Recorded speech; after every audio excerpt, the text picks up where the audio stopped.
And you got your original sound on, right? I do.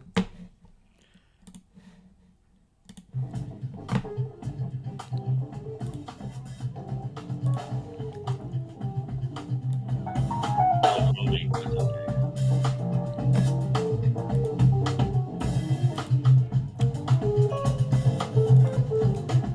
okay.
Ah, All right. hey, was that it?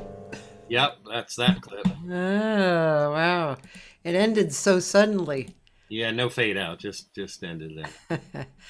So, ladies and gentlemen, this is my guest today. This is Joe Goldberger. Hello, Joe Afternoon, Kathy. Hello, everyone. Those Goldberger. who are here with us. Great to be here.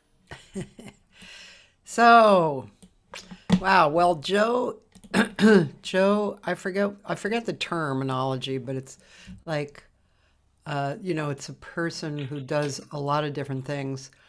Well, Um, let's not say jack of all trades, master of none. I know that phrase. We'll skip that one. right.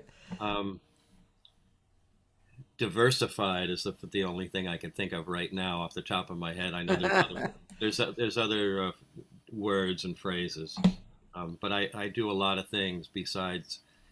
Wow, where do I start? Inventor, musician, teacher, composer, arts and educator, which I'll get into plenty of in a bit, um, and all around busy person. I like to stay really busy. I can't sit still. You know, Right. um, that clip you just heard was at the now defunct Standard Hotel Oh, downtown. That was at Flower and Six. It's now closed and sold to whatever corporation. oh, oh. And that was Jason Myers on guitar, Ron Battle on bass, and myself on drums, and a great keyboardist, the son of a legendary studio man, Terry Trotter. That's Jameson Trotter on organ there. And that clip, the bass was a little boomy, but you get the idea. And Yeah, he's a that wonderful player, Jameson Trotter. I'm sure you know him. I do know him. Yeah. Well, that seems like a nice gig to have. I don't even think I knew about that hotel. Yeah, that Jason Myers was the leader, and he had a steady gig up there, and he rotated drummers. I shared it with DJ something from the rock group called X. I forgot Oh, his last name. Jason will be upset. I have to Google it, but a DJ something. He, big LA rock drummer, yeah, yeah, and he did the gig, and we kind of switched back and forth. yeah. Hey, the first question I want to ask is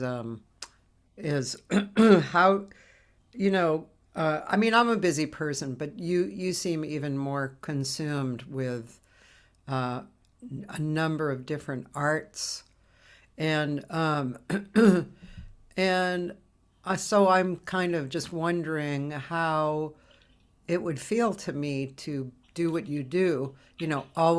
Always working on some one or the other art.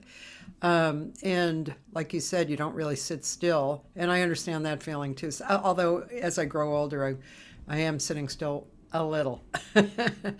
But so yeah, just talk a minute on your perspective on doing and paying attention to art. That's a great question, and that's one reason I'm so glad I did this interview because I knew you'd be asking great, stimulating questions and really on point, and questions no one else would think to ask. So thank you for Well, that. let's hope I continue through the 2 hours. Yeah, and I know for me it'll go by quick because I have so much to share as far as pictures and Yeah, video and just stories, all kinds of stuff. So again, thanks for having me here, and thanks for this wonderful program you've been doing since the pandemic. It's super impressive. The thank you. folks you've had on here, and I've learned a lot from a number of them. And I did catch Karen Hernandez yesterday, and it must have slipped her mind because I did see her at Frank Wilson's memorial. We said hello and chatted a little bit. But yesterday she was kind of like, I have no idea who he is. But I even when think I there's, approached her at Frank's, she was like, "Who are you again?" We used to jam together. I was never her drummer, but I would sit in when she did stuff with Jimmy Spencer and Burbank and that kind of thing. So we played together, but not regularly. But yeah. another Okay, story. now, So now, your question. yes, my question. Yeah, I tend to go off track a little. The main thrust of that is they all inspire each other. So when I'm doing one art form, whether it's teaching or composing. When I go on to the next thing, I'm inspired by what I did in that other art form, whether it was composing, church drumming, um, uh, working with a special needs population, or whatever it is I happen to be doing, a gig, or working on this business I've had for 24 years, which I'll get into in a couple of minutes. They all kind of feed each other. Yeah. They're not really compartmentalized, and uh, uh, they're not strangers to each other. Um, they're all connected. That's the best way I can say it. So when I go to the next thing, I'm inspired by what I did, which inspires what I'm presently doing in the moment. I get that. I think that's cool. Well, it's an expression of yourself in each of these areas, and you've opened the door, and you're Especially with piano and drums, they're so connected. yeah. So, people always ask me what do you like better? What's your favorite instrument? And I'd say whatever I'm playing at the moment. That's always my answer. Do you ever, I mean, I assume the answer is yes, but do you ever get like, okay, little tired of this, so I'm going to go over this and over to this instead. Do you ever feel like, yeah, okay, that's enough of that for now? A little bit, not too much. It takes a lot to make me become disinterested. Um, but I love to compose, love to improvise. I love creating music for images. That's one of my favorite things to do. I've been doing it a long time. Music And for, and you're for talking about movie images or, yeah, indie films. Even I'll help family members or friends out, or friends of friends, or be referred to. Put music together for like a tribute, a slideshow for either a memorial or a tribute of some kind.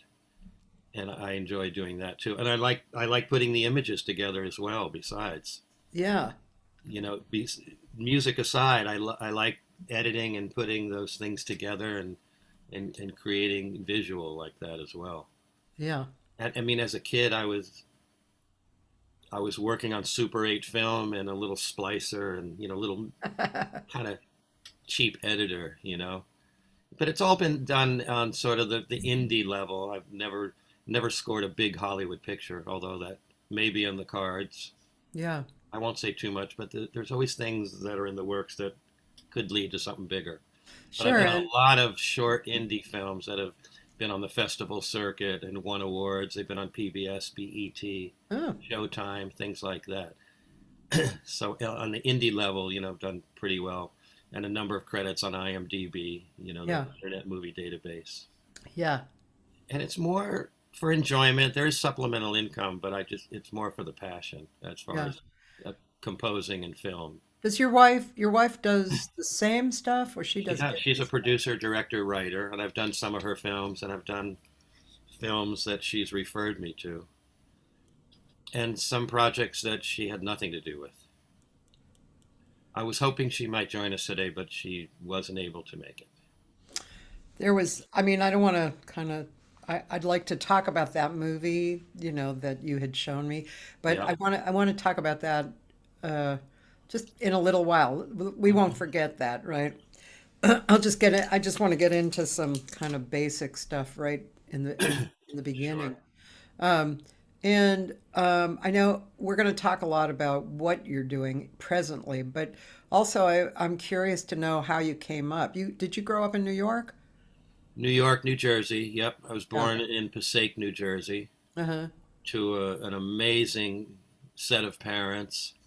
Um, th- my mom passed away in 2009. My dad in 2006. Oh, My mom was an amazing gourmet cook and a speech therapist, English teacher. oh. Or sometimes I'll kid around and say she was a speech therapist. Um, which sometimes people laugh or they go, "Really?"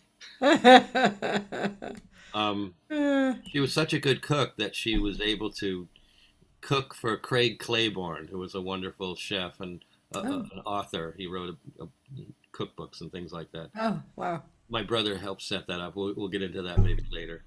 And my dad was a book publisher for Scholastic Books and Four Winds Press. Oh, He was wow. one of their vice presidents. So that was Huh. super healthy because instead of bringing home toys constantly, which of course I had toys, but um, lots of books. The attic was just filled with chests and boxes of books. So it was like a library. You just go up there and grab something and Wow. maybe bring something back, and the whole house was filled with books. That's cool. And my brother ended up becoming a Pulitzer Prize winning writer, probably because of that. Wow. Really? Yeah, What does he his write name about? architecture and design. His name's Paul Goldberger, Oh, and his latest book is called Ballpark: The History of Ballparks in the American Cities Today. wow. Very interesting. Fantastic, fantastic book. Wow. Cool. Yeah, So, and how did you get into music, yeah, amongst all the book reading? yeah. Well, my dad was always playing big band jazz records around the house, and I used to like just drum along with the records with my hands on the furniture. Yeah. And um, we saw a marimba in an antique store, and I ran to it and just started playing it with my hands. And I was pretty young, and then they handed me the mallets, and I just sort of was a natural at it and started playing. And they ended up buying it because they just liked what I was playing on it. I could barely Oh, reach it. My dad had to lift me up to play it. wow. And a short time later, after some lessons, um, a family from Washington, D.C. moved into the house next door in Nutley, New Jersey. And their son was a drummer Uh, and was studying with Tommy Igoe's father, Sonny Igoe, the oh, historic jazz drummer. That was his teacher. oh, wow. And so that did it. You know, Yeah. I would run over to the house, run into the basement, play the drums, had a good time. Also, as a kid sitting on the curb and the marching bands would go by, and you'd feel that vibration of like a whole line of drummers and bass drummers and tenor drummers. It would just shake your chest. Yeah. And that was a serious influence. I got to do that. I just immediately decided I want to do that. And then years later, when that drummer moved in, same thing. Yeah. I got to play the drums, Yeah. and I really haven't stopped since. You So know, your path in after that, after your neighbor moved in, so yeah, your path was pretty much drums, or mostly drums. yeah, A few years later, piano. yeah, Another neighbor around the block had a giant upright. It probably was an upright grando, I remember. yeah. And I just was drawn to that and started picking out songs by ear and just playing it, and hadn't had any lessons yet. And then eventually got a teacher, and but stayed really with the drums. Um, High school marching band, jazz band in high school, rock band in high school, and wow. In high school, I was playing with an artist named Mark Radice, great singer songwriter. He's written for songs for Barry Manilow, Barbara Streisand, Johnny Mathis, and Oh, he's kind of unknown. He's like one of the greatest unknown songwriters, but has written thousands of songs, and he amazing. And I was his drummer for a number of years. And right after high school, we ended up on tour. I was 17 years old, wow. and we did a tour opening for Ohio players, Casey and the Sunshine Band, Last Construction, Uh, who played on the record I did with Mark. So he had a lot to do with kind of guiding me as far as desire to play music, being inspired by songwriting. And he's still writing and playing today. He's written for Sesame Street, and oh, he's worked with that producer Phil something, famous producer, passed away a few years ago. Phil, it'll come to me, legendary producer. yeah. Um, so that was an amazing experience, being 17 years old and on the road and playing in Madison Square Garden type halls as a teenager. You know, it happened fast, quite young. Yeah. Yeah, It's you been must have downhill ever since, but you know, right. um, But so yeah, okay. but So yeah, so then and you were still in New Jersey, right? And still so in New Jersey and playing gigs. Then ended up moving to Maryland, Washington D.C. oh, Um, with one of the drummer who actually influenced me.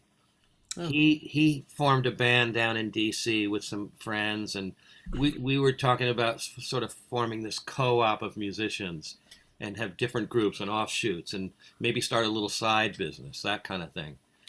And so I ended up moving to Maryland for 4 years, from like oh, 77 to 80, 81, right in there.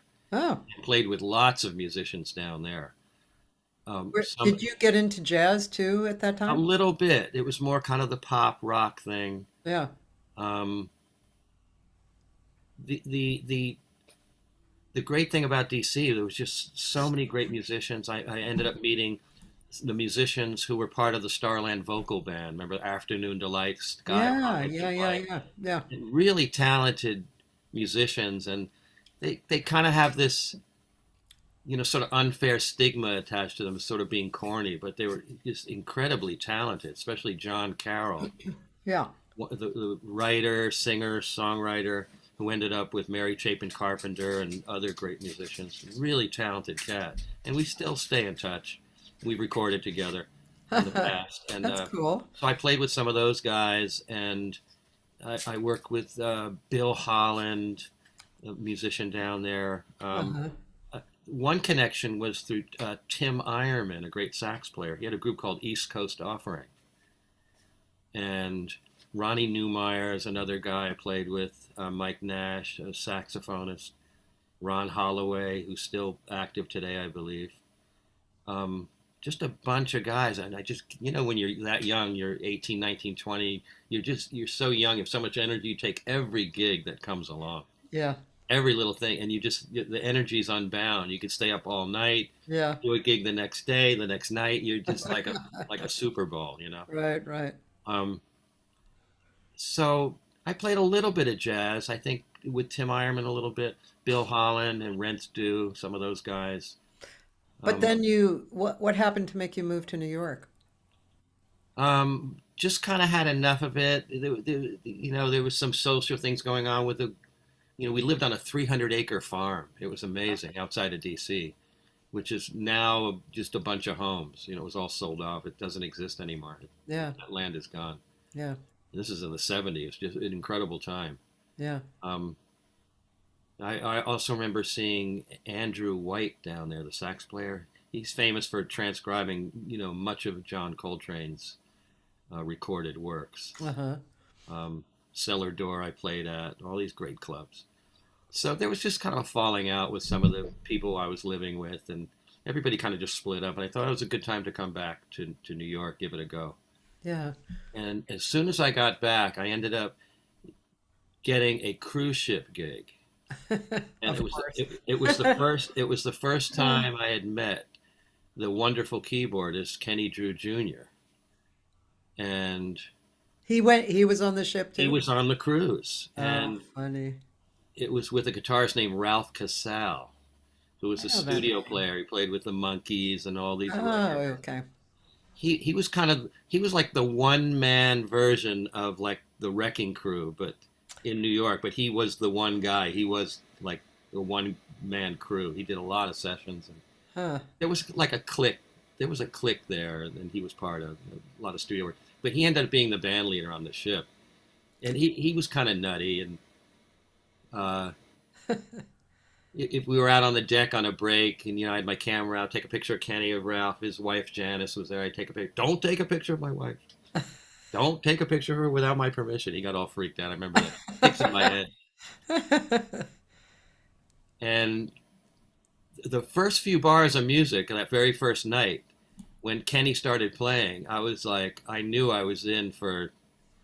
I was in over my head because he was so advanced and such a MFer Yeah. that it was like you got to hold on to the reins. You know what I mean? Like Yeah. he's such a heavy player. It was like literally playing with like Oscar and Herbie and Monty Alexander all rolled into one in a measure or two. And I was like, are you kidding me? You know? And Ralph was too cheap to hire a bass player, and Kenny had to play left hand bass and just killed it. And what he could do with one hand, there's a Wow. YouTube video out there of him just playing one hand, left hand Oh, music on the piano, and it's mind wow. blowing. Interesting. I got a little taste of that. By the way, just to interrupt, my Sure. friend Roland said was the producer Phil Ramone? That's it. That's who Mark You Radice win worked with. Great you one. win the Thank you. prize, Roland. Yes, thank you. I Okay. don't see any of the chat on my end, so thanks for chiming in on that. Yeah, Yeah. that was it, Phil Ramone. Mark So, Radice has a history with Phil. so Phil gave him a lot Kenny, of work. were you guys doing? I'm just curious. Were you doing jazz on the ship, or were you? Some jazz for sure. Yeah, some Yeah, straight ahead, some yeah. some bossa nova, some funk, some pop. Lots of stuff. So how long did that last? And then when you got back, were you continued playing with I Kenny, did a cut. right? I did a man. I must have done 6 to 8 weeks straight Oh yeah, with a day or two off to dock in New York and maybe go home for a day or two, that kind of thing. yeah. Um, But you continued playing with Kenny, right? I Once you did. were on dry land. Yeah, yeah. He started calling me for some gigs to sub. He was already hooked up and playing with like Smitty Smith, Carl Allen, Carl. Is there Carl Nash? I think it's Carl Nash Okay. or something Nash. Great. Sorry if Uh, apologize. I forgot the yeah, name. Nash. I know who that is, but Yeah, I can't just heavy remember. hitter, just Yeah, ridiculous. So yeah, you know, I wasn't quite at that league, but Kenny respected me enough to like if those guys couldn't make it, I'd get a call. I was on his list for sure. But the albums were done with like the Moffat brothers, Charnett, Codero, and Charnett, of course, passed away recently in the last few months. oh, Great bassist, only in his 50s, I believe. yeah. So the Moffat brothers, Smitty Smith, Lewis Nash, I think. Yeah, Lewis Nash, there right? you go. Yeah, Just yeah, popped into my head. yeah, yeah. Yeah, some of these guys, just ridiculous players. Christian McBride, those guys. Kenny was already playing with those as a late teen, early 20s. He was that good. Um, but I was still Well, doing some gigs with him. I mean, you had to be good for him to have you as a sub Yeah, and it was or challenging, man, whatever. because some Yeah. of the nights they just, they took me to school. You know, um, Mike Formanak was on some of those gigs. Essiet. I remember playing with those guys, and it was like, oh my God. But I learned quickly. I walked off the bandstand sometimes with my tail between my legs, but it was healthy. Yeah, yeah, You're shocked at first. You're almost in tears, but then yeah, you're going to grow from it. It's a little traumatic, but you end up yeah, growing from it. Trauma always brings about growth. Even when you yeah. lose a family member, you're like you're suffering, but there's something in that that's just you know healing, and it's something you rarely experience. So you learn to embrace it after you've done it a couple of times. Like you're never going to go through this again, even though it's horrific and traumatic. That the agony of losing someone close to you, you still somehow embrace it and learn from it. It's such a teaching moment. But while you're going through it, of course, you're like, "Oh, this sucks, man. Who needs this?" Yeah, yeah, But when you come out the other end, you're a better person from it always. And yeah. some of those experiences were like that with playing with Kenny. I think that some of the musicians I've met along the way, especially jazz musicians, have had have had a grand point of view about all of that, and um, I think that essence, because it's kind of an essence that you don't wear on your sleeve like a badge. It is your perspective. And I think that when you're involved with people like that, that you know that that's what their modus of operandi is, and you're attracted to it because it's it's truth, it's kindness, it's love, it's help. We're all in this together, and all of that kind Yeah, of stuff, right? yeah. And then you feel that aura around some of these folks too, and it just Yeah, it's encompassing. yeah, It just embraces you. It's enveloping, and you you're attracted. They're like magnetic. You're drawn to it. yeah, yeah. Um, and Kenny had that. There's a few cats I played with who are like that. David Sanchez, not the saxophonist, but the keyboardist. Oh, David okay. Sanchez, who's played with Sting, Seal, the original E Street keyboardist with Bruce Springsteen. He's one of those guys. I ended up playing on a gig with him and the progressive rock group Renaissance, Annie Haslam, some of those guys. And he did a number of shows with Annie, who's the original singer and still with the group Renaissance that I've done some tours with. But he ended up playing some shows with Annie Haslam. He was like that. It was just even in a way even more than Kenny. This magnetic thing where you get drawn toward him. You just want to hug him. You know, spiritually, physically, musically, everything. Just a very special person. Just super talented. Yeah. Um, so off and on, I did some gigs with Kenny over the years. Kenny ended up leaving the cruise ship, back to that before I did, because he and Ralph just didn't get along at all. And Kenny almost picked him up, almost like threw him off the railing of the boat. They got into a skirmish. Kenny was a big guy. He was like, well over 6 feet and pretty big, kind of heavy. Wow. And Kenny just picked him up and started walking toward the railing. I don't think he was going to do it, but I Right. was trying to grab Kenny, and he's just kind of dragging me across the floor. It was just it Oh was just God. crazy. So they had some real serious words, and Kenny was like, "I'm done. I'm getting off the boat." And he was so incredible that I don't even remember who the other piano player was who came in to replace him. Not a clue. He was that impressive. And Yeah. again, from the first two measures, you just knew, you were like, "What the?" It was just unbelievable, unbelievable. I love when that happens. The first sound that comes out, it's like you're Yeah. sold. It's like, Oh yeah. yeah, Yeah. And at that moment, he became like the best musician I'd ever worked with in those few seconds. yeah, And that was incredible. And I had done some tours and gigs and recordings before that, but that he just blew it out of the park. I mean, oh my God, yeah. you know. Um, I'm going to jump around a little, Sure. to kind of segue into other stuff. But one thing this is kind of a funny segue. It's not exactly a segue. It's really quite different from what we're talking about. Why But I not? just have to bring it up, especially Roland's listening, Dan's listening, Taylor's listening. So I just want you to talk about how it came to your mind to make the sleeves uh, Okay. for the CDs. That's going to be a little bittersweet, but I'll tell you. I was in 1998 with my good friend Hal Green in New Jersey. Keep talking. I'm just turning up the fan. That's okay. Um, Hal, like myself, had thousands of CDs at the time. It's just an amazing collection. And the two of us came up with this idea of designing a system to replace the plastic box your CDs come in. And it holds the booklet, the tray card, and the CD itself. It's at three pockets. Um, I don't even have one in front of me, but if I can go off camera for 2 seconds, Sure, I'll grab one. sure. Sorry about that, everybody. No, no big deal. I remember when Joe started kind of, promoting this, or I don't know if it was when he started.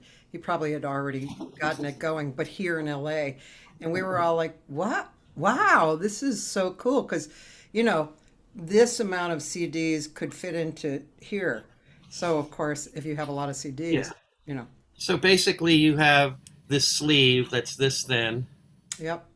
and your CD goes in a cushioned pocket like that, and your booklet is in the front, and then the tray card is in the back right here. When you snap the tray out of a jewel box, it goes in the back like this. Yeah. So Everything's in 3 pockets: booklet, CD, tray card, very thin. Yeah. And that's the idea. Now I said, um, let's see, 1998. So it was basically designed as something for our own collections with no intent to market or sell. Oh, And our friends and relatives started seeing it, and then we just had the company that made them for us make more. Hal found the company in Ohio that could actually put these pieces together.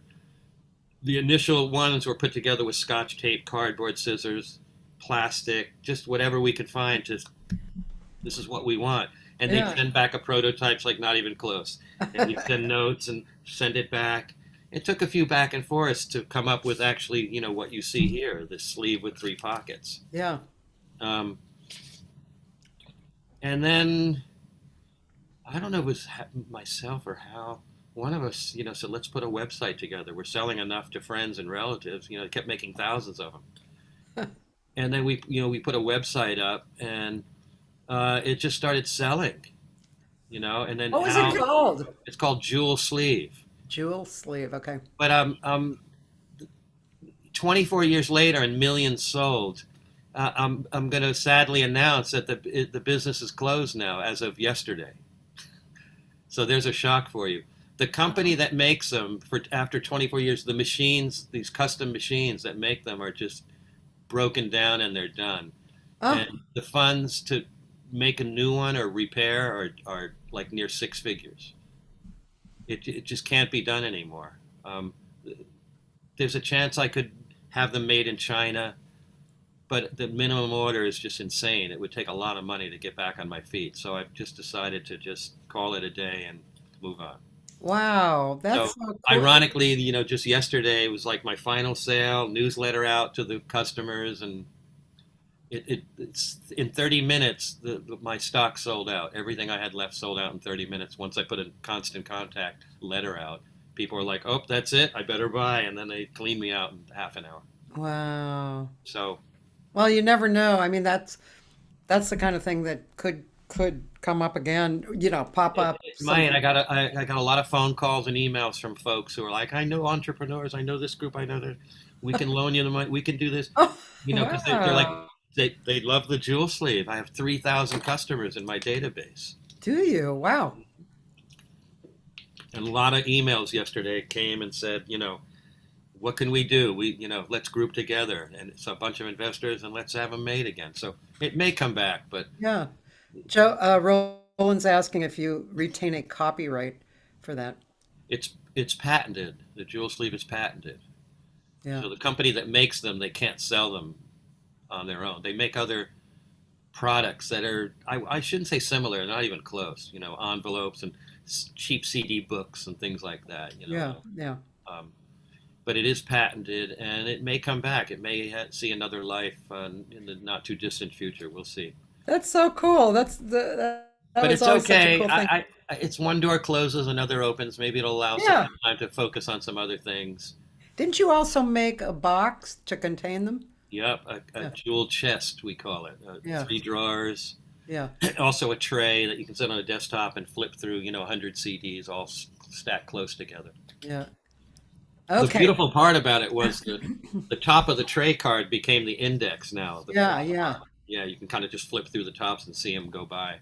Yeah. That's really cool. Yeah, so it was a cool, fun 24 years. I mean, I like to keep Wow. busy. I like packing orders, keeping my hands busy, Yeah. and dealing with customers. It's just another fun, busy thing to do. I'm kind of a busybody, so that A kept my hands busybody. busy and occupied. I don't Hey, like to sit and be idle. I like to keep moving. I'm sort of hyper, as you can tell. let's do a music thing. Do you want to play piano or you want to? I can do a live piano thing and kind of wing it and see what happens. All right. Let's turn on this camera here and Okay. see what happens right here. You can just let me in. All right. Let me turn the volume down that way. And let's see. All right, you see me coming in there? You do. All right. Okay, got it. I'll just put got it, And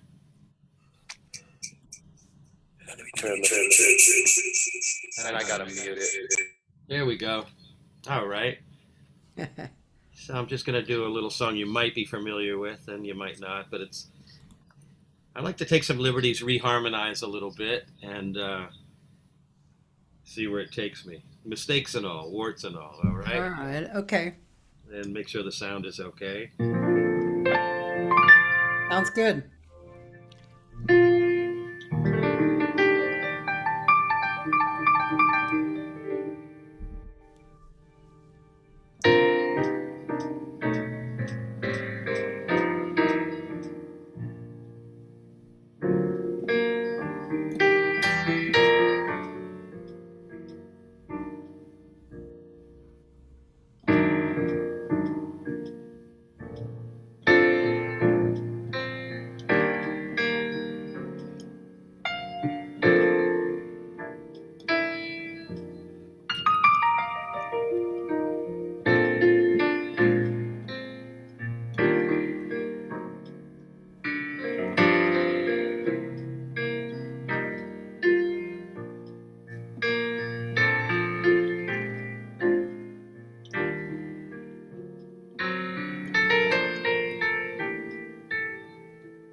That was so nice. Thank you.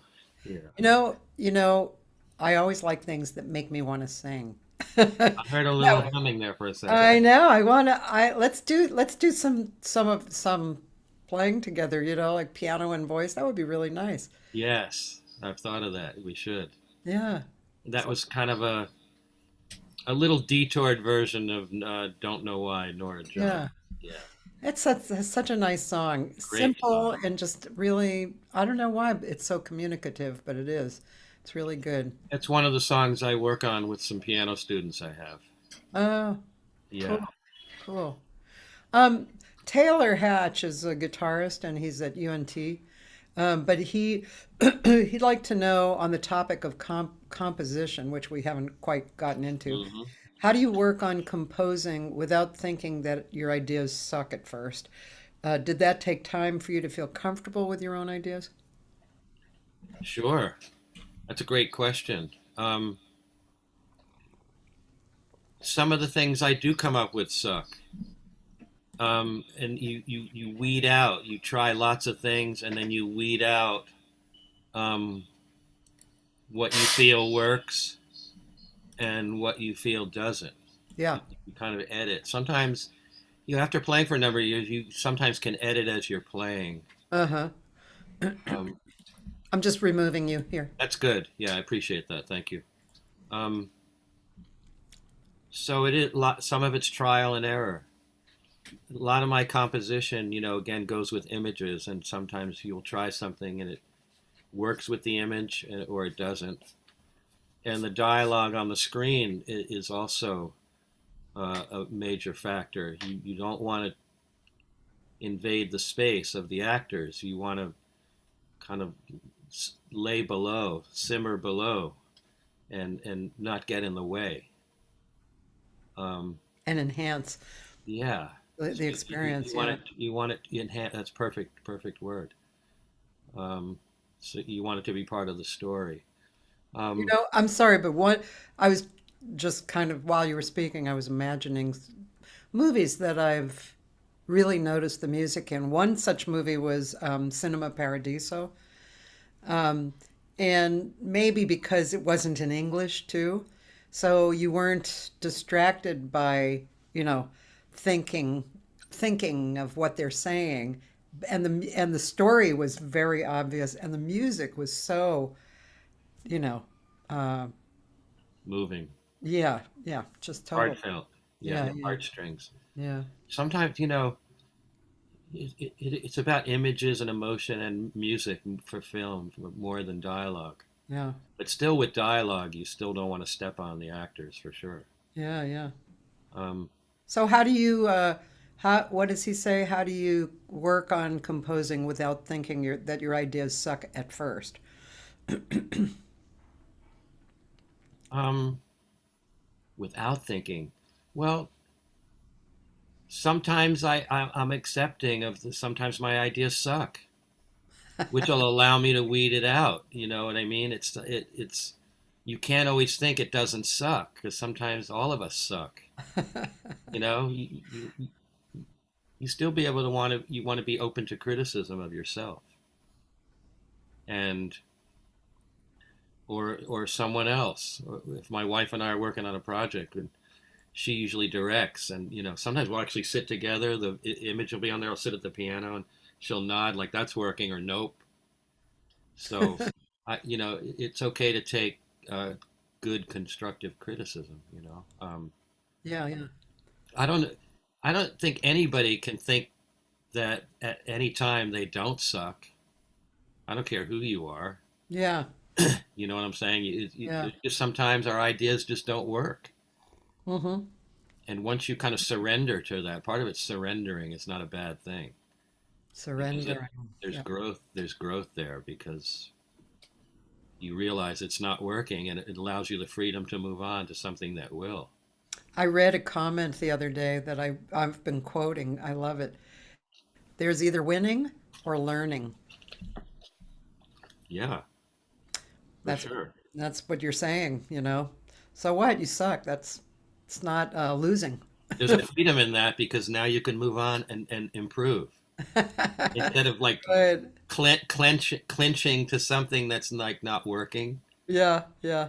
It's like if like this rowboat's sinking, and like someone wants to throw you a life preserver, but you still want to hold on to the boat and let it take you down. It's like if the damn thing's sinking, it's like at Let some point go. you gotta let go. Yeah, I think I'll take the life raft or the life preserver. Yeah. I don't know. That's sort of my way of thinking. Sometimes it's Yeah. Well, this is I think, a good segue into some of what you do uh, as uh, I'm sure there's a good word for it, but your work with the prisons yeah, or the yeah, disabled. yeah. I've been with for 17 years. I've been with Theater of Hearts. They're an organization, a nonprofit downtown off Wilshire, South Lafayette Park Place. Yeah, everybody please check out their website, theaterofhearts.org. They've been around for 35 years. And it was founded by a former actress named Sheila Scott Wilkinson. who is a phenomenal person and really cares about helping the community through the arts. And she hires actors, storytellers, dancers, sculptors, musicians. Everyone in the arts comes and shares their time and experience. And we don't work for free. The pay is actually pretty good. Um, and if any artists out there listening, whether live now or in the archives later, check out the website. Maybe you can be interviewed and do some wonderful work for the community. And they're always looking for people who've had experience, years in the arts. Would a 17-year-old get hired? Probably not, as an artist, but someone older with a decade or two or more of experience. I've been playing music for over 50 years, at least, well over actually. And they're just a fantastic group. We work in correctional. We work with what used to be known as what they call the at-risk population, but that's, in a way, that phrase is kind of passé now because it's sort of demeaning. It's like the word minority, and it's like a stigma is attached to a group of folks. Yeah. And so we don't use at risk. The phrase we like to use is at promise. Instead of at risk, we say at promise. And that phrase at risk, a group of folks can be seen as less than. Yeah. Less than, meaning they're not as worthy as people who are not in that category. So we like to say at promise. And when you see the change, the transformation in whether it's elementary kids or teens in probation, when you bring in your craft, whether it's piano, percussion, drums, and you're giving them a chance to shine their headlights, their beams, and it transforms me as well when I see them changing and growing and seeing potential, and they see their own potential. An example, the first day I might go into correctional, it might be a 12-week program. I come in, I wheel my drums in, trap case, everything. I bring a small set. It's not a full set. It's too hard. The entrance is far. It's in the parking lot. You can't drive up to a door and load in like a gig. It's quite far, and you have a dolly and everything. But they pat you down, they wand you. It's pretty serious. You're setting up the drums, and a few of the students are looking at you, and they're kind of like, yeah, I don't know. And some of them might go like this and like kind of point at you like, hey, don't come near me, you'll be trouble. And I kind of smile, I do a little wink, and I just set up the drums and I just start playing a beat. And you see their guard go down, their arms kind of drop, and you see them relax the shoulders, the body language, and they're kind of like, whoa, dude. And one of them will say, like, they'll almost get upset, like, hey, how you doing that? What are you doing? Is this a trick almost? You play for years, you have finger technique, you can move. Yeah. You can literally almost play quarter notes, and they can hear those ghost notes, and they hear, and you're barely moving. They're hearing all this funky ghost notes and all these little notes that give it that propel, that forward momentum, little buzz rolls and little hi-hat little rolls and stuff like that. And one of them will come up and is like, dude, show me that. How are you doing that? Show me that. Let me try that. And it might be the same guy who was doing this, like, I'm going to get you.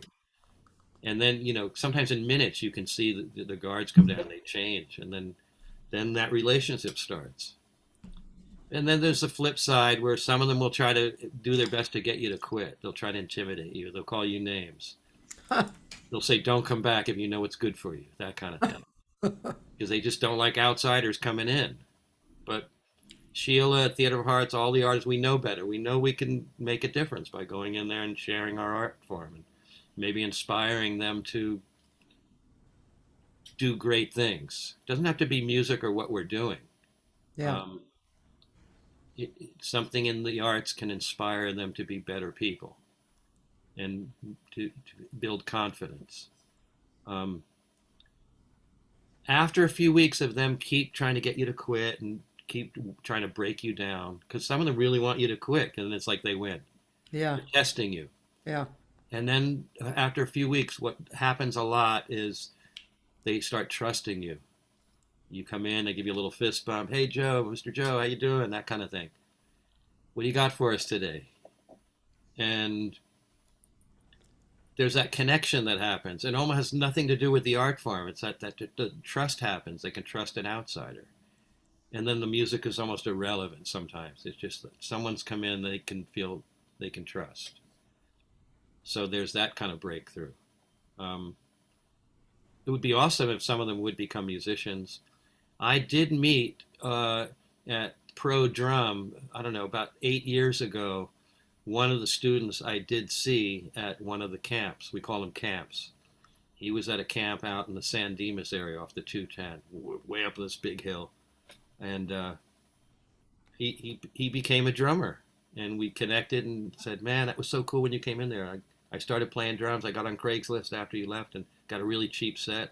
Now I'm playing in a band. And so every once in a while that happens. On the other flip side, I work with toddlers who have special needs. Let me share a quick picture here on my screen. I can show you a couple of images of some toddlers. I sit at the piano and do.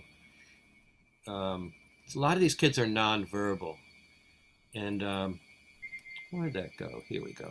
You have some accompanying music or something in the background. Oh, that's just my hand on the keyboard. Sorry about that. Document Segal. I made a folder for you, and now. Yeah, Dan. Joe did play with Annie Haslam. Annie Haslam for many years. I'm still in touch with her, and I did some actual Renaissance tours. Renaissance, the progressive rock group that formed in England in the kind of early to mid '70s. Frank Pagano is a great drummer. He's now their current drummer, and in the past I've subbed for Frank doing some tours. Here we go. Oh yeah. Let's see if this will work.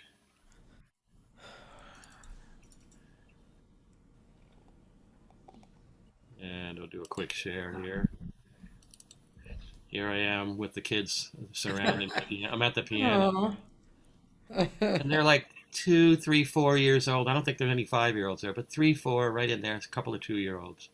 And I'm at a keyboard and they like to gather around. And what I'll do is take a book and make a song out of it and have one of the assistants or teachers hold up the book and they can look at the pictures while I sing the book.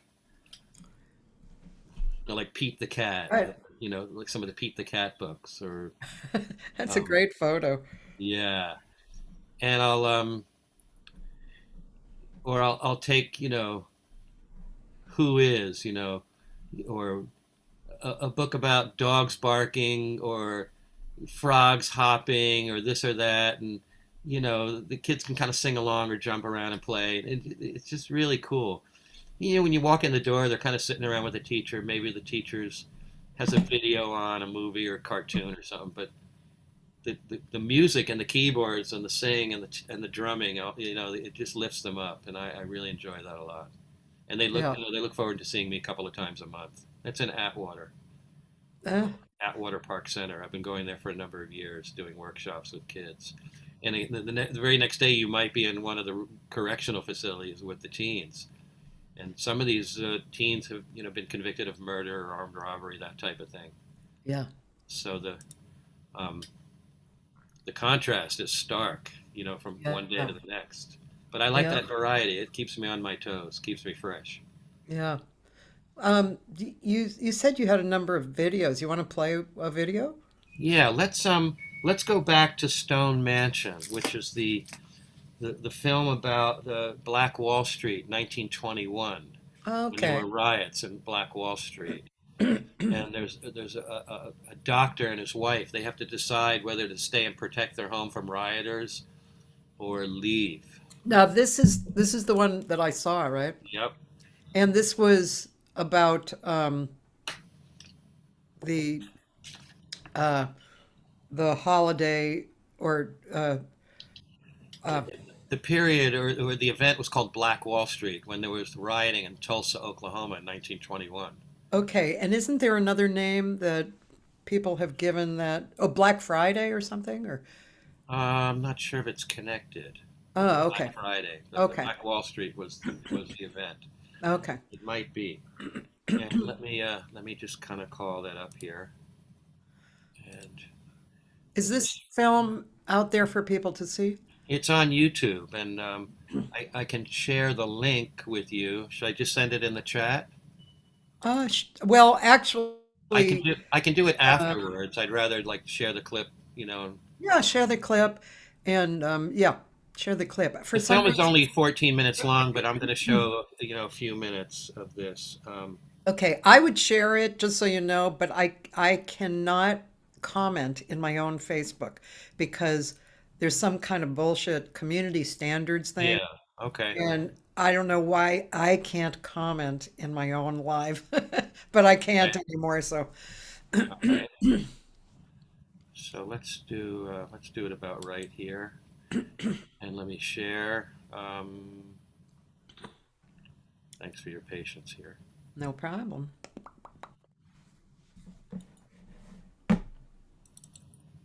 And you can see the screen, right? Yes. And this is the wife of the doctor, and I'll get into that in a second.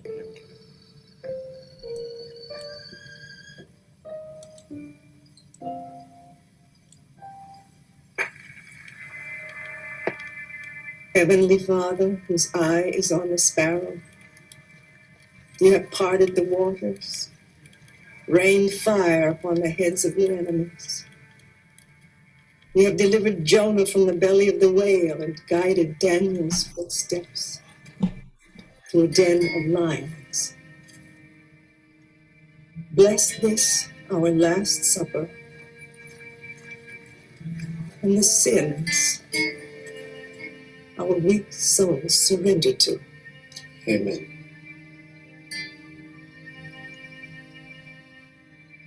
Now let's eat and get you squared away. There's no out, is there? Never been one to lie to you.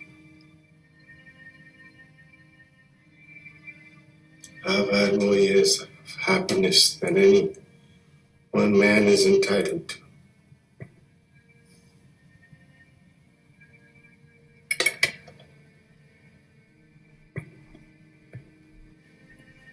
The love of my life. To forgiveness. That is in the hands of God.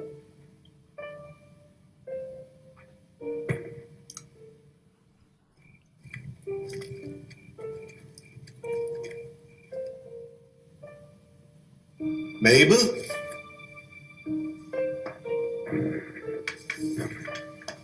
Did you take something? Don't be angry. Get up. I never was as brave as you. Tell me what you're taking. Victory from the hands of our enemies. I'm about to face those buckras, and you do this. You stand up here. You poisoned both of us. Mabel, get up.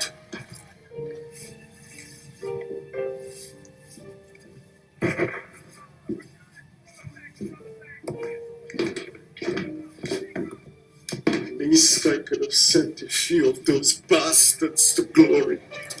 Damn it, Mabel. It was my choice to make, not yours. Don't hurt me, Margaret. Oh, can I hurt you?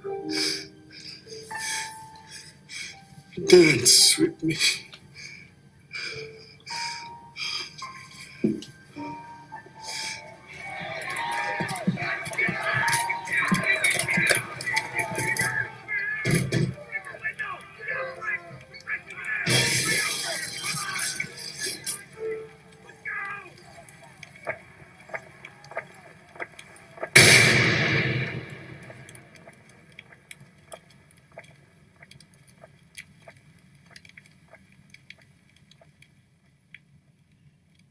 I'm going to let the credit music play. I like the music in the credits, so I'm going to let that play. Okay. Thanks.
Yeah, I'm proud of that music at the end. It's very powerful. That was Carmen Diavolad playing the doctor's wife, and Lou Ferguson. And Lou Ferguson's been in a lot of feature films with Nicole Kidman and George Clooney, all kinds of folks. Mhm. And Carmen Diavolad was married. She's still alive today. She's probably in her 90s, I guess. She Oh. was married to Jeffrey Holden, the Uncola Nut guy. Remember? Oh, what was he? Jeffrey Holden, yeah, an actor and producer, and he was like the Uncola Nut. He did the commercial. Oh, Yeah, okay. but they were a Yes. couple for a while. So, Oh, and a powerful wow. story there. I was proud to be. I produced that film and also did the music. That's won Very some nice. awards. It's won awards for BET, Showtime. It's been licensed numerous times on Oh, PBS. And CBS licensed it for their film festival just a few months ago, last year sometime. wow. Cool. Very So there are good. some Congratulations. residuals, which is kind of cool. Every time it's licensed, you get, a little money in the bank. It's okay. Yeah. Yeah. But a great story. Great story. Yeah. Yeah. Okay, so we've tapped on a little bit of your life. Is there more? Oh, of course. We left off where I had moved back to New Jersey in the early '80s and was playing with Kenny Drew, doing cruise ships and jazz gigs, and ended up, doing, wedding band stuff with a number of years with some great musicians. Yeah. One of them was Jeff Chiampa, who's still playing today. um, Jeff introduced me to the great bassist Mark Egan, and I did a couple of gigs with Mark Egan, subbing for Danny Gottlieb. Uh-huh. That was pretty cool. I Yeah. posted a picture on Facebook of me and Danny. I mean, me and Mark Egan recently. Yeah. So that was kind of cool. That was good to play with him. Yeah. Um, then ended up, playing with Annie Haslam in the '80s. After the Renaissance had kind of split up, and she came to the United States and formed a solo group here. That took me all over the world: Japan, Brazil, all over the States. And that was a great experience. And we played with some great musicians. David Sancious was one of them. I'm kind of coming full circle to that. Yeah. Um, Patrick Moraz, a great fusion keyboardist, did a few shows with Renaissance as well. He played in Moody Blues, and yeah, Yeah. Kind of a nutty guy too. He would draw on pizza boxes while, during breaks in the rehearsal. Kind of a mad scientist type. Patrick Moraz. Any prog rock fans out there know the name pretty well. So, and same with the '90s. Annie Haslam, I played with from like '89 to 2001. So that was a long run. Lots of tours, lots of gigs, some recording. I did some records with her and a couple of videos. And wow, the '90s were sort of like a blur. Just lots of gigs. Some Kenny Drew gigs, of course, subbing for some great drummers. And private parties. I was on that circuit too. Doing private parties. Lots of tuxedo gigs. Played with this guy Joe Lupus for a while. He ended up moving to Florida. He had a wedding band. Richard Ryder, who if he's on, I'm not sure. Sax player. Did a lot of gigs with him. Jeff Chiampa. Ended up playing with some really good musicians at McKell's, which is now closed in New York. It was a great kind of funk fusion jazz place. The group Stuff with Steve Gadd and Cornell Dupree and Christopher Parker really got their start there. Big studio group. Eric Gale, great guitar player. All those guys, man. Yeah. Great place.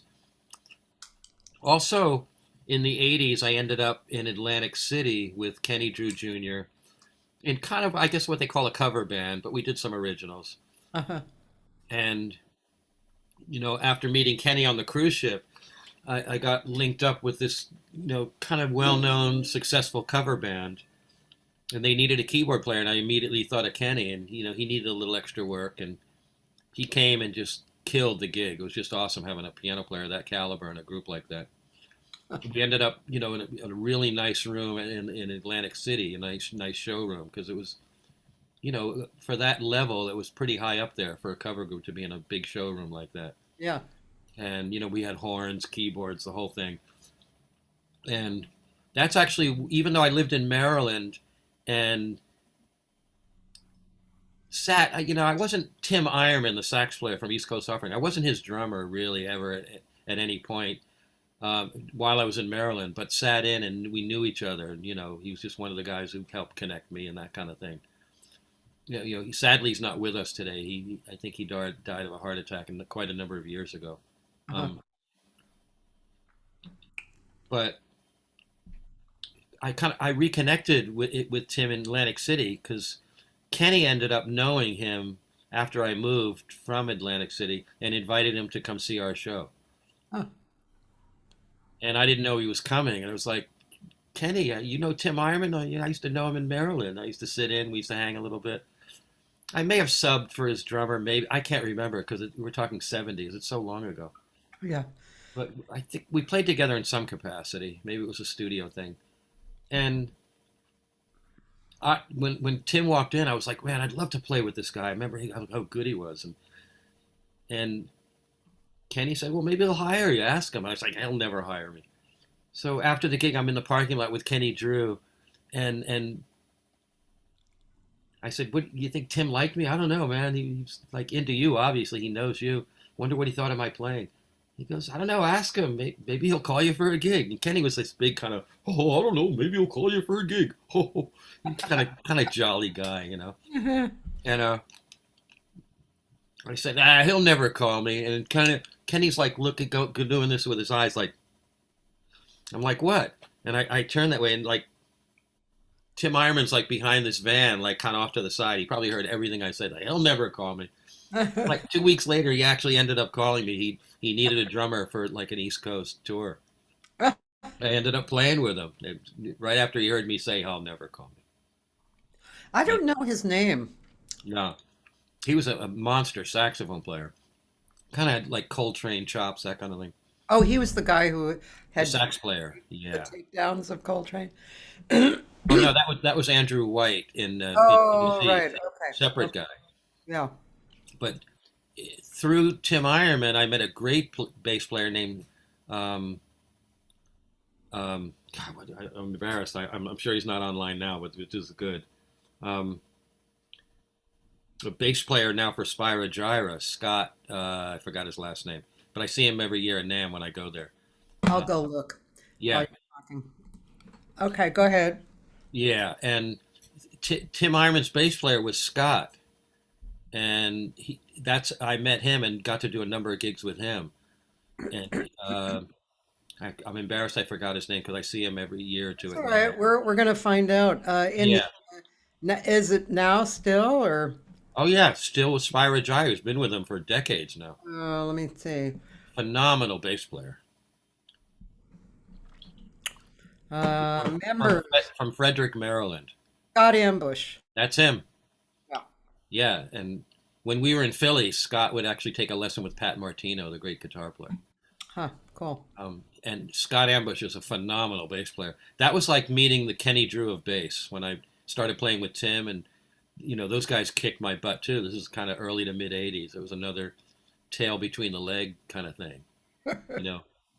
I actually remember, and I'm not ashamed to say, there was one night I remember going into the car after one of the gigs, and I was like almost in tears that I was like handed my head on a silver platter.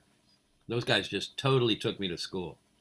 You know who else who talked about this? Were you listening to the Adam Nussbaum I interview? might have heard a little bit of that. He said he experienced that a lot because Yeah. he was always playing with people better than him and Yeah.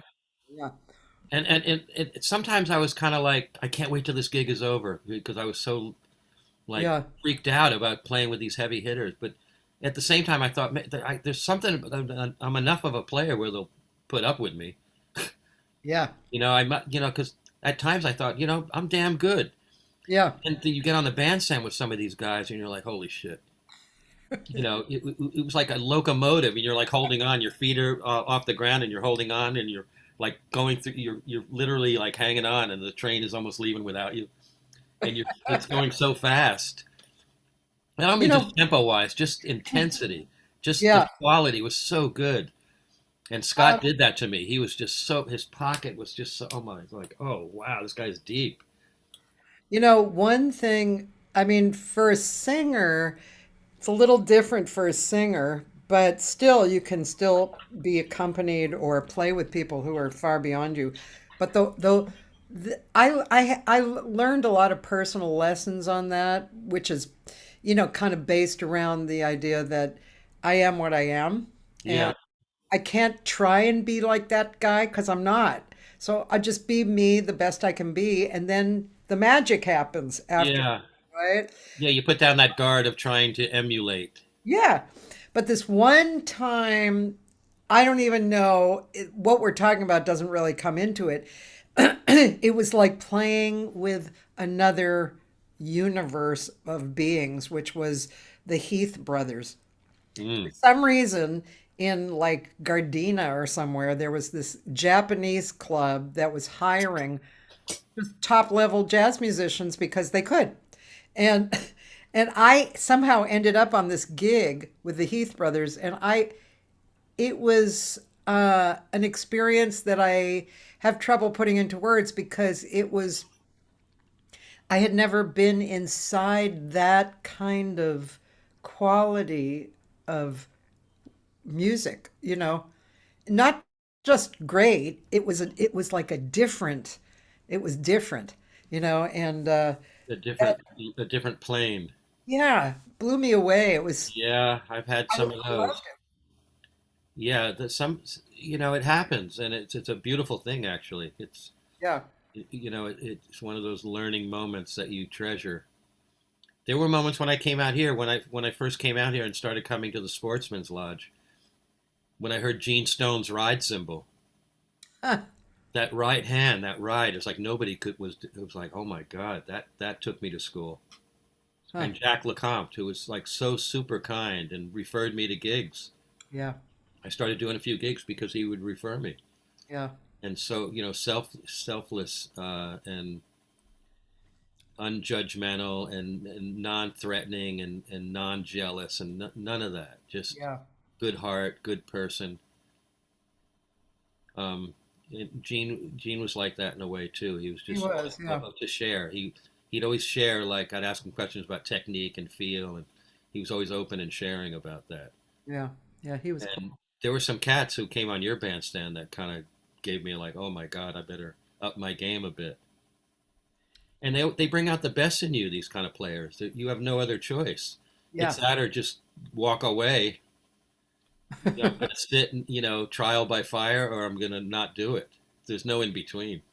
That's so true. And I'm, in some ways I still feel like a kid. I'm still learning, You'll always grow. Yeah. You never arrive. That's the most dangerous thing is ever like think you've arrived. Yeah. That's something like you always want to like stay away from. I never want to feel, oh, I've made it, I've arrived. Then it's over. The ball game's over, man. You basically always want to have your ass kicked, and now I'm inspired. I got to get out there more again because I go through these periods where I just spend years arts and education and jewel sleeves and teaching and church gigs. That's a whole nother thing. I've been in the same church for 17 years Ah, with great musicians. One of them is Charles Mims. He doesn't do Facebook anymore, but Charles was the original, co-writer, co-arranger, producer of Forget Me Nots, Patrice Rushen. oh. And he's a phenomenal player. He's kind of Kenny Drewish, Herbie, but so modest and so unassuming. He would never think so. But when you play with him, he's that good. Hmm. And a great humble guy. I've been with him for years. Yeah. At the same church, and Chris Holler, bass player, just great musicians that I really enjoy playing with. A lot of the folks there came out of Locke High School, where Reggie Andrews taught, who just passed away recently, the great producer, writer. He wrote that hit for the Dazz Band, Whip It, Let It Whip, Whip It Good, something like that. Whip Yeah, It, yeah. Baby, big hit. Yeah. But he taught Ndugu, Patrice, Charles, Rastine, Calhoun, I believe, sax player. Wow. All these guys came up under Reggie, and Reggie would come over to the church sometimes and hang out. Another guy who's sort of part of that circle but doesn't play at the church is Wayne Vaughn. And you know his music, but you don't even know the name. But he wrote Let's Groove Tonight for Earth, Wind, and Fire. And that's the same circle of people that I've worked with a little bit and know and really appreciate. Wayne used to actually live in my building here, my apartment building. Oh. Yeah, so a small world kind of thing. His wife is Wendy Vaughn from The Emotions. Oh. Big hit, what was that big hit they had? One of your listeners knows, but they had a couple of big hits. Yeah. Yeah. So There's so I mean, gosh, so many people out there creating, right? oh yeah. And for years and now, and we know about, this many people, and even if we know a lot of people, still that many people. Yeah, I was shocked when after I moved here, how month after month, year after year, I'd always meet somebody I never knew. Yeah, And it's still like that to this day. It's so vast. vast. So many people. Yeah. And in the same way, there is that sort of upper echelon of tight musicians who are like the top tier cream of the crop, like your Peter Erskine and Kaliuda and some of these like, major cats. Yeah. You and I were speaking the other day about Peter Erskine's book called No Beethoven. It's a great audio book. Highly recommended. He's a great storyteller. It's his voice on the book. Yeah. I got to write that down. Yeah. Write it down. No Beethoven. Yeah. My friend Roland said he used to work with Rustin Christine, yeah. when he read gas meters with him at the gas company. I wasn't aware, but wow. Rastine's played with like the who's who of the cats in LA. Your Earth, Wind, and Fires, your Stevie Wonders, your all of those like top tier Yeah. heavy hitters. He's working now with Paul Jackson Jr., a great guitar player. Cool. Yeah. You want to play a video? Yeah. I got a little list here. I'm just going to peek at it. Okay. Actually, I'm going to play a very short It's not a video, it's only audio. And it's after Kenny Drew. In 2014, Kenny Drew passed at the age of, let's see, 6, 7, 8 minus 56 in Florida. Okay. He passed away on my birthday, and his dad passed away in the 90s on my birthday, I believe, too. The father and son died both on August 4th. Oh, One okay. of those weird things. And I was with Kenny when his dad passed. It was a barbecue for my birthday, so it's one of those weird things. But his father was Kenny Drew Sr., great player who played with Coltrane and Miles Davis. But after Kenny passed, I just sat at the piano and did like a little mini tribute to him. Okay. I see something in the chat here. Oh, okay. Gotcha. All right. I'll play a couple of things while you do your thing. And one of them is audio only. So I'll just, Okay, cool. I'll kind of take the reins here. Okay?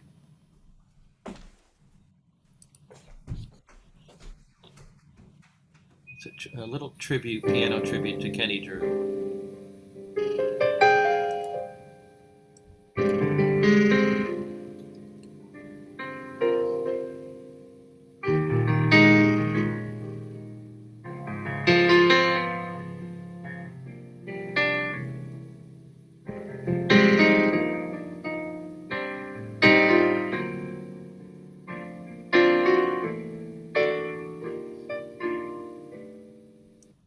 Oops, sorry.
So a little tribute to Kenny Drew there. Very pretty. Thank you. Yeah. And let's see. Let me keep the ball rolling here. Let's do a little LA by Design, kind of an arty little film that I did all the music for. And let's see. Here we go. Don't buy another pair of glasses sorry until about you've that. seen One what of those this new crazy invention ads. can do. These self-adjustable glasses are... Here we go.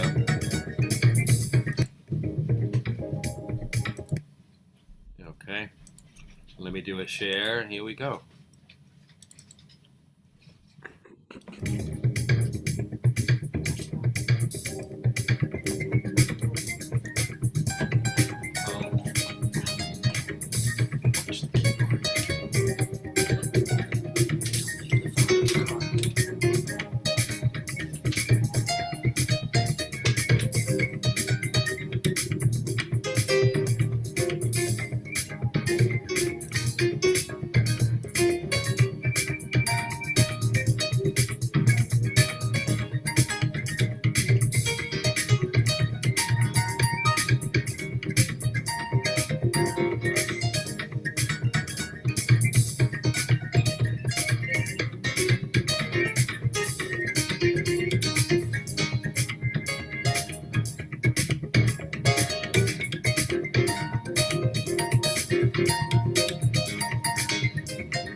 LA by design, And what images of LA, and all the music and everything. what was that for? That was just a creative thing I did, just to create. What was that for?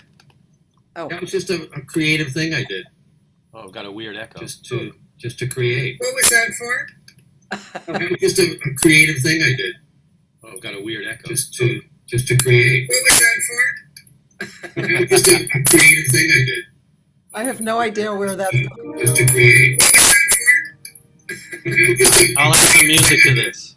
I have no idea where that's Just to create. I'll add some music to this.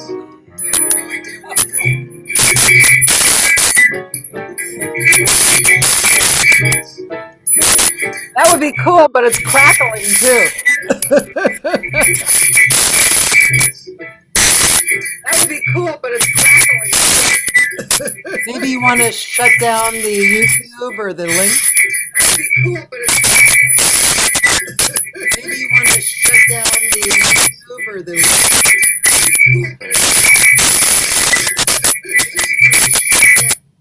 Oh, I know what it did. It went to the live. I don't know how. I didn't click. It went to the live YouTube. Oh, I see. I see. It was us playing on YouTube Oh, that's funny, and I like how it kept repeating.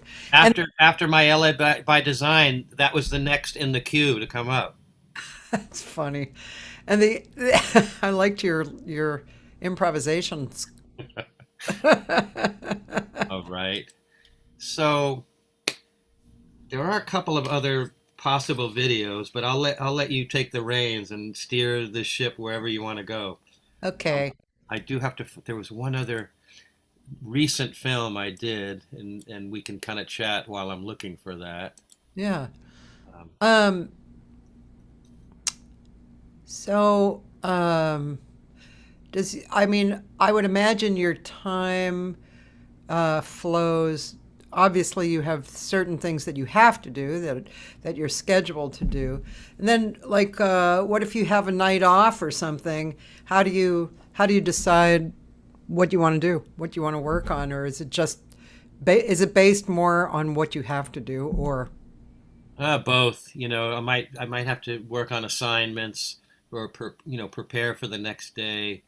Whether I'm at a correctional or the other type of facility I also work at, Cathy, sometimes is, I guess they call it I guess middle school, but not in the sense we know middle school. For certain teens who've been kicked out of a regular high school, but they're not severe enough to be in a correctional or prison, is this sort of middle ground. Mm-hmm. And I'll be at one tomorrow in Wilmington, called Avalon. And these teens they have issues, and again, they can't cut it in high school, but they're not bad enough to be in correctional. So, I might have to prepare, some notes for that tomorrow. Yeah.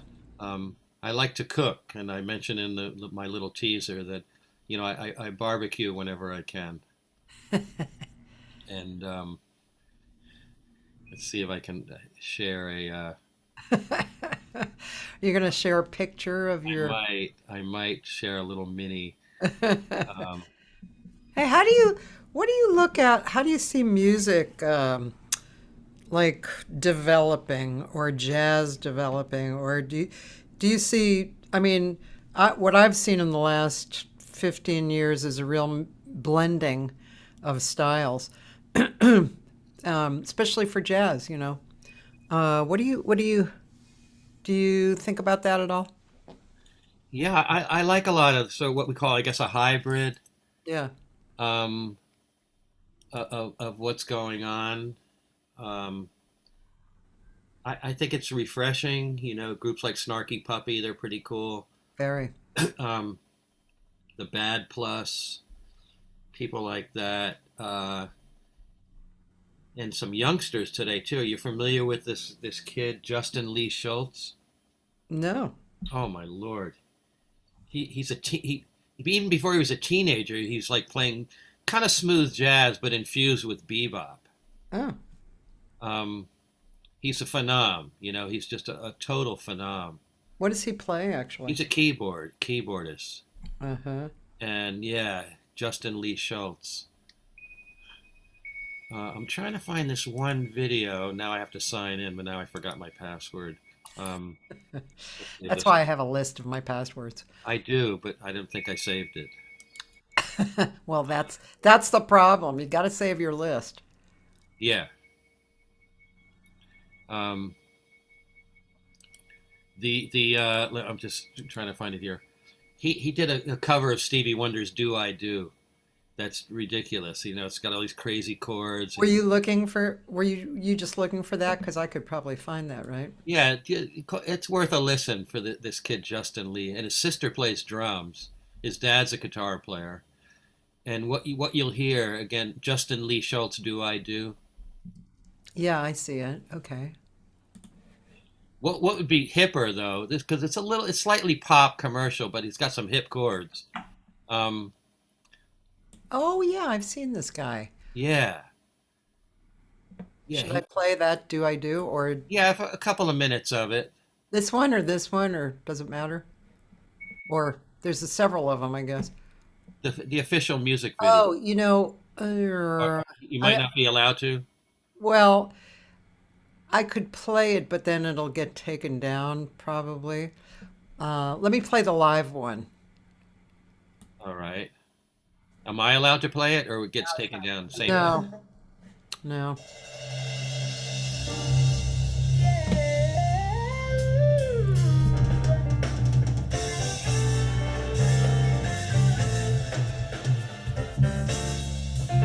He looks like a baby. Yeah, he was playing like this before he was this age, like at 11 or 12.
Cool. Yeah, he's badass.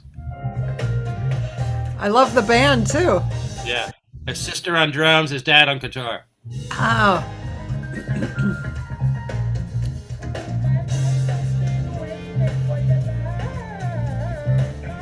He does a Marvin Gaye song as well. Worlds, I forgot the name. World something. It's really amazing.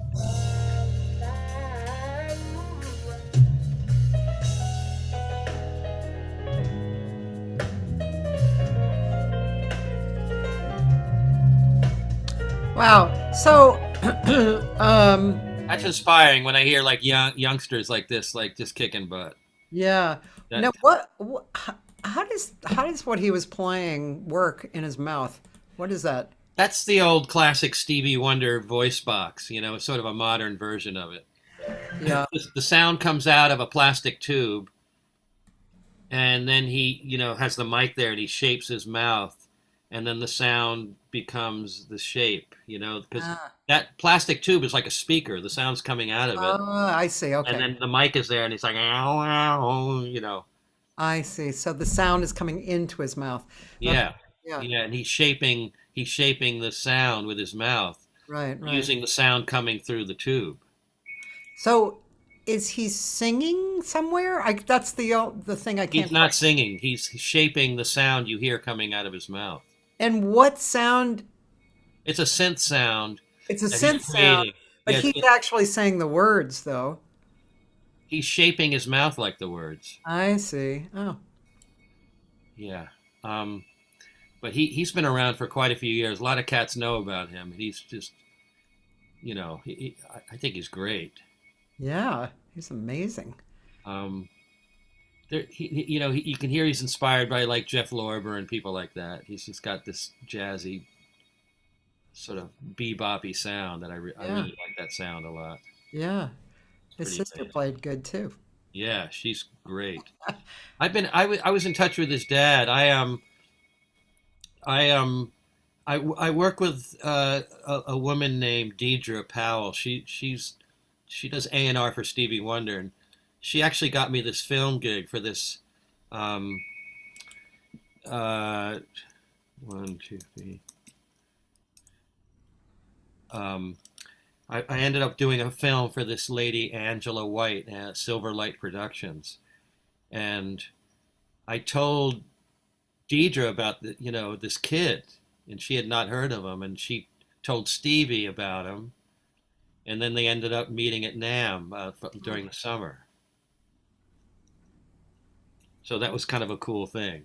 Very cool. Yeah, I'm a matchmaker.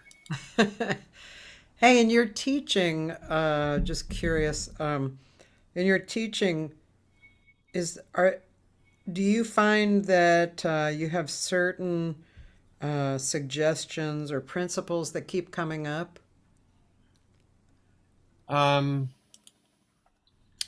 Yeah, something most people already know at a certain age, but just listen harder than you play.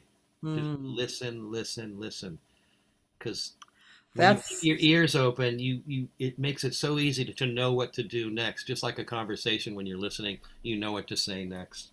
It's the same thing, and you'd be surprised. Like the answer is always in the listening. There's that old there's that old phrase. Deidre's mom had 4 daughters, 10, 20, 30, and what was the 4th daughter's name? First daughter, 10, 20, 30. The 4th daughter's name was...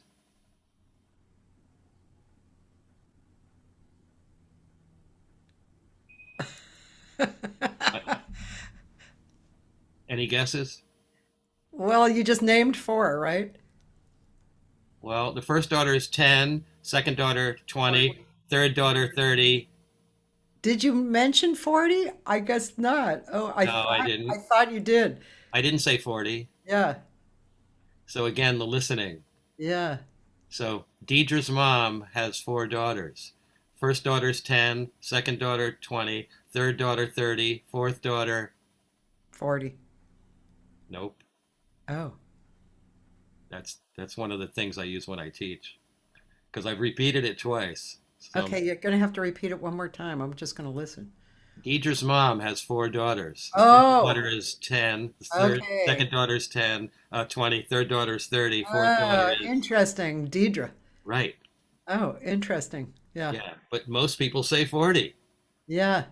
But They again, assume. it was right in the question. Yeah, yeah, There's so many things like that with music, with talking, with life. yeah, If you listen, you'll hear the answer right in the question, yeah, or the musical phrase, or whatever's happening. yeah. Because I'm a big listener. I love to listen, even though I talk a lot. But I'm trying to find this one video here. Here we go. One sec. It's asking me to sign in. Let's see if that'll work. Come on. Hello. So I use brain teasers, things like that. You know, they're not always musical. They're just things that have people think. Uh-huh. You know, just like you were just thinking for a sec. You were like 40. Did you say that? Makes you think. And like the answer was right there in the very beginning question. And you find that with a lot of music and things like that. Let's see if it's right in here. Or this is one that's not in YouTube. It's in this. It's on. That's Tubi. Yeah. It's a channel. Yeah, one of the films I did is on there. Oh. And depending on it, we're running out of time, but there's another film that I won an award for Best Music for a film festival downtown. And where would this be? Darn it. Let's see if I guess I'll do.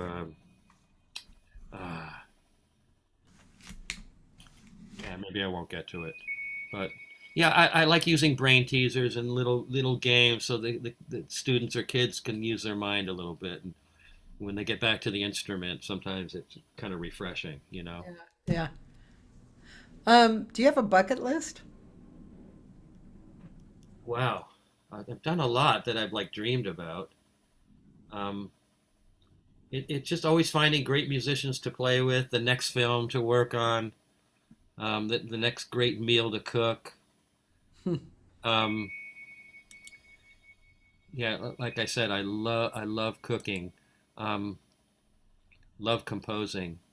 I guess maybe to like go back to Japan. It's been a few years. I'd love to see Japan again. Me too. I was supposed to go for 3 weeks, March of 2020. You've been a number of times. I've been I twice. have a lot over You 20 go weeks. like it's like a bus trip around the corner. Well, now I go once a year normally, but I haven't been back since the pandemic. So, and I kind of want to, but I kind of, it's a little freaky because so many of the spaces are small, tight. So Yeah. I don't know. But I really do miss it. It's really beautiful there. Here's a quick 5 seconds of what I enjoy doing a lot on my time off. Okay.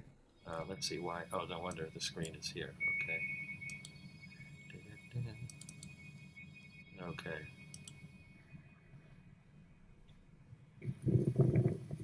Ooh.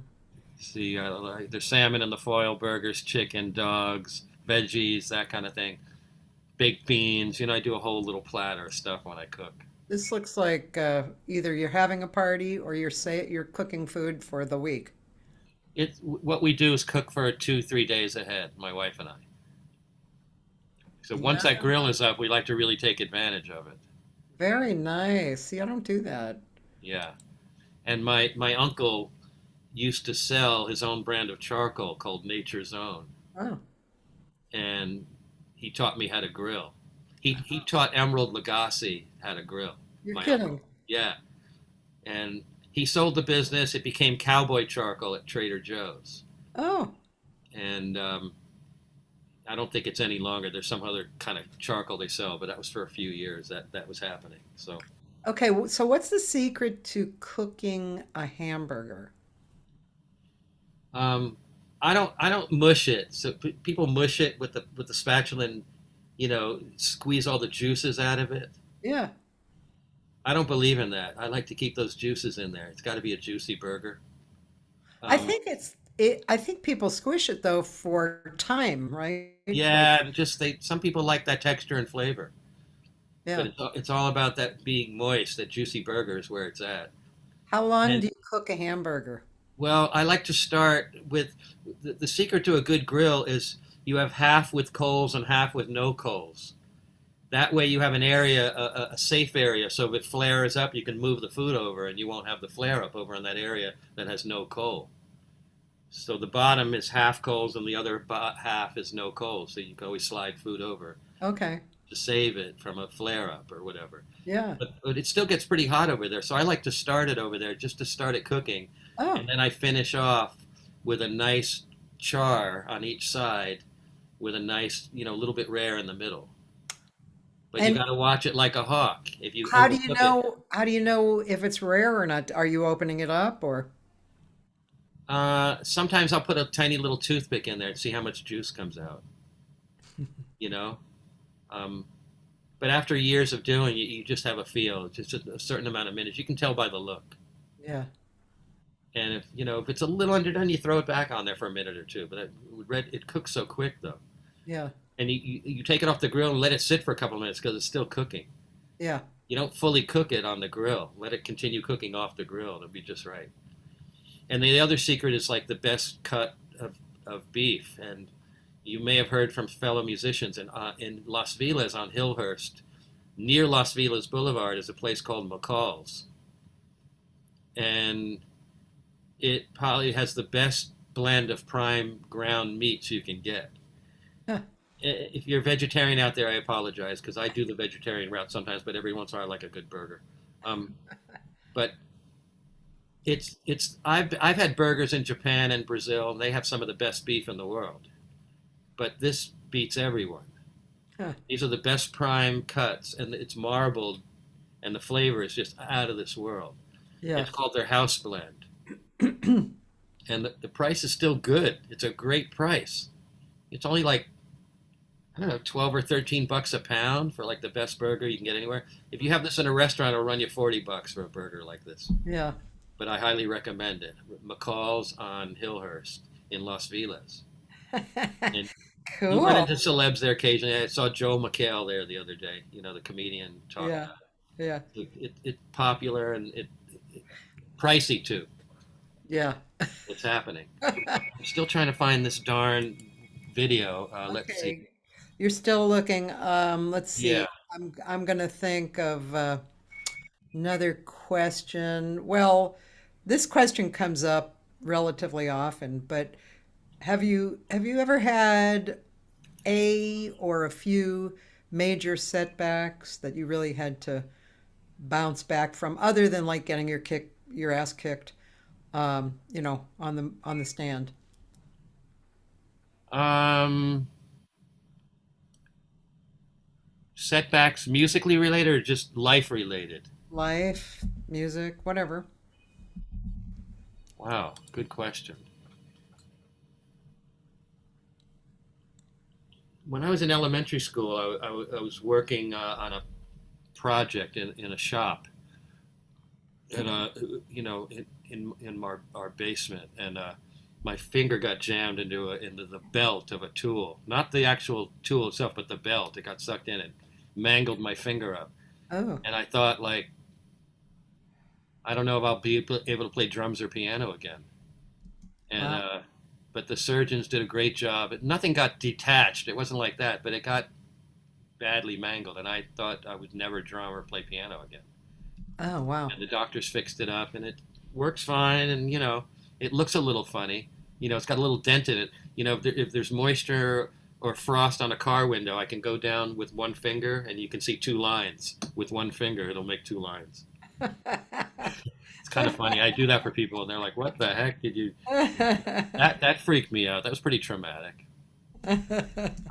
That probably was about the worst of it. It's all I can think of as far as something that was like, "Wow, I wonder if I'll ever play music again." Yeah. So you never really had a moment as you were growing that you said, "Oh fuck, I guess this is it. It's not going to happen anymore," or um, I don't know, slap down for some reason, some part of your, like for instance, I remember as I was writing, I stopped writing for a while, for a year, because everything that came out was coming out kind of folky. And I thought, oh, I have to write jazz. And a year later, this artist friend of mine, a painter, he said one sentence to me, which I don't remember what he said, but it had something to do with a new game. Like, oh, you finished what you were doing before, and you have a new game. So just. Huh. So um, that was like an aha moment for me. It was like, oh, I just it's I just need to go on and create whatever. It's fine. Huh. Yeah. I know we're running out of time here. I'm hoping we can go a couple extra minutes. This film I won Best Music in. I'm trying to find the clip, and it's somewhere on Tubi, but I don't remember. I have the name of it too, but it's part of some film series, and for some reason I don't remember the name of the series to find it in. So it would be another time, but I'd love to share it. It's some great music. What is the title of it? It's called Lover's Discretion. Okay. And when I look on Tubi, nothing comes up. And What if you just put it into Google? Will it come up? yeah, maybe a good idea. Let's see if it's here. Wait, Lover's Wave Files. That's not the video. And I have the clip somewhere in my hard drive, but it's just too hard to find. So I wish I'd thought of it sooner. Well, It's a great clip. It's sort of Miles inspired jazz that I did in my studio. I played all the parts and everything. And yeah. let's see if I could just play the clip. Let's see, opening. Let's see if I can play it here. I'll play the audio.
You get the idea. Yeah. That sounds Probably share great. A little bit of that. Yeah, that's great. And one other little funky thing that's kind of neat.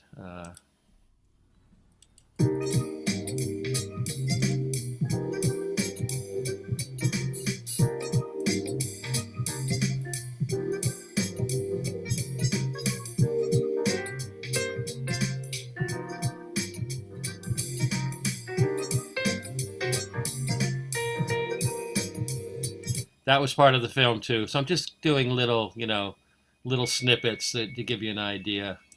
And I think this one, let's see.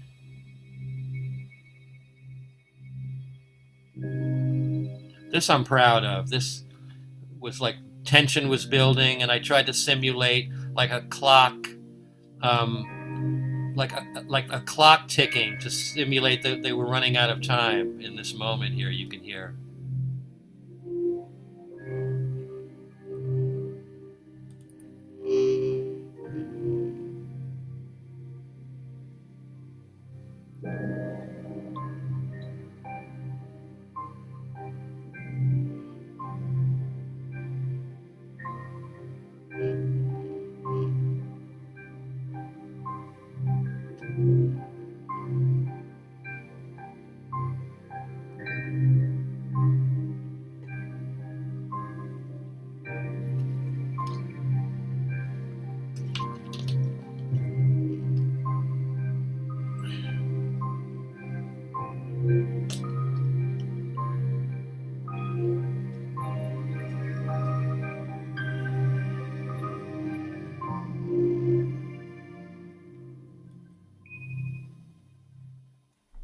That was me hitting the key on the piano on that last second. That wasn't on the music. I just wanted to share that. That piece I'm proud of because it worked. It worked really well for the piece, for the video, the visual. You know. It's beautiful. Your stuff really has this real beautiful heartfelt flow to it. It's really nice. Thank you. Appreciate Yeah, it. beautiful. So Well, Joe Goldberger, I want to thank you for hanging out. This was a wonderful a wonderful conversation. yeah, thank you for having me on. It was a pleasure. And you know me, I'm Mr. Chatterbug. I can go on for another hour or two, as long as I had a bathroom break. But Yeah, I know what you mean. I was going to finish with a little solo piano, but let's call it a day. And you got a good chunk of me today, so I hope you enjoyed it. And let's get together and try to create some music, see what happens. Let's do it. I would love to. Right on. And we live in the same town. Well, L.A. You mean? Yeah, You're still off the 118, I believe. I am. I know that Trader Joe's. Isn't that the one with no windows? Yes. Right. There you go. Right on. Right on. All right.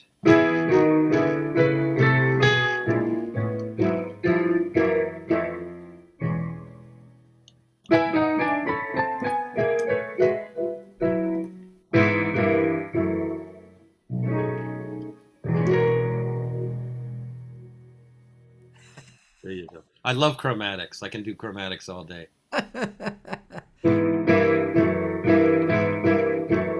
That sound, you know.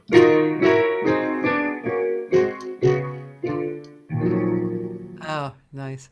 Yeah. Not too much electric piano there. Oh, I know why, because I have that thing on playing that weird piano sound.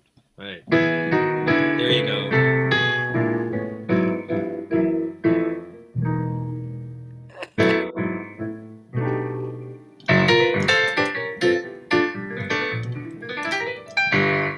All right. Thank you. Thank right. you very much. Right on. So great hanging with you, and see you whenever. Yeah, and I just want to tell people who are in LA about two things this weekend. Saturday, there's a Leroy Downs fundraiser for Just Jazz, which he's really one of the guys in town who is really holding court, for jazz. And so there's a fundraiser which you can go online or in person, Tiny Room Studios in Inglewood. And I guess you just look up Leroy Downs and you'll find him. That's Saturday, like all day, like from 12 to 5. And then Sunday, do you know Mary Stallings? Not personally, but I know the name, of course. Yeah. Mary Stallings is an exceptional jazz singer. She's probably in her 70s, and she's kind of from the Ella and Carmen vibe, but she's totally an original. She's incredible. I mean, if you're a fan of jazz singing, you're going to love her. And actually, Ernie Watts Oh, yeah. is playing with her, great saxophone player with This huge. sounds like the gig with Clayton Cameron. It is at the Yeah. LA Jazz Salon, which is Yeah. at the LA Athletics Club right downtown. So if you want to, go to Jazz Salon, I can't remember the actual, the actual. The link is on your page. Yes, thank you very much. It's on my Yep. Facebook page. So that's Sunday from 2 to 5, and it's really it's great environment to hear the music. And yeah, so those two things are happening this weekend in LA. And other than that, and I'll be at both of them. I'm going to go to both. All right. Yeah, you got to get out of the house, Oh, yeah. Mostly to teach, but got to get out more music-wise. All right, Joe, thank you so much. You're welcome. It's been such a pleasure. Thanks again for having me. Thank you. All right. Bye, everybody. Bye.